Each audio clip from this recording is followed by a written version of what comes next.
ഇന്നത്തെ വീഡിയോയിൽ നമ്മൾ സംസാരിക്കുന്നത് ബാങ്ക് അക്കൗണ്ടിൽ പണം വരുമ്പോൾ ഇൻകം ടാക്സ് ശ്രദ്ധിക്കുന്നത് എപ്പോഴാണ് എന്ന പ്രധാന വിഷയത്തെക്കുറിച്ചാണ്.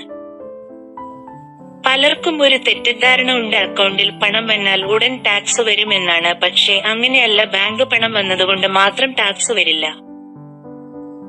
ഇൻകം ടാക്സ് വകുപ്പ് നോക്കുന്നത് നിങ്ങളുടെ വരുമാനത്തിന്റെ സ്വഭാവമാണ്. ശമ്പളം, ബിസിനസ് വരുമാനം, വാടക, പലിശ, കമ്മീഷൻ ഇവയെല്ലാം ഇൻകമായി കണക്കാക്കും.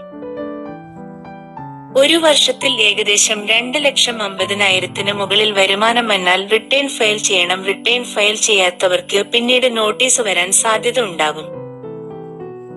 ഒരേ അക്കൗണ്ടിൽ പലതവണ വലിയ തുകകൾ ഡെപ്പോസിറ്റ് ചെയ്താൽ ബാങ്ക് അതിന്റെ റിപ്പോർട്ട് ഇൻകം ടാക്സിന് അയക്കും. പ്രത്യേകിച്ച് കാഷ് ഡെപ്പോസിറ്റ് ശ്രദ്ധിക്കും. ഒരു വർഷത്തിൽ 10 ലക്ഷം കാഷ് ഡെപ്പോസിറ്റ് അല്ലെങ്കിൽ ഉയർന്ന വാല്യൂ ട്രാൻസാക്ഷൻ ഉണ്ടായാൽ സെൽ കാണിക്കും. പിന്നെ വിശദീകരണം ചോദിക്കാം. കൂടുതൽ ഇത്തരത്തിലുള്ള ഉപകാരപ്രദമായ വിവരങ്ങൾക്ക് കാരുണ്യ ഫിനാൻസ് മീഡിയ ചാനൽ മറക്കാതെ സബ്സ്ക്രൈബ് ചെയ്യുക. വീഡിയോ പൂർണ്ണമായി കാണുക, ലൈക്ക് ചെയ്യുക, ഷെയർ ചെയ്യുക, ബെൽ ഐക്കൺ അമർത്തി നോട്ടിഫിക്കേഷൻ ഓൺ ചെയ്യുക.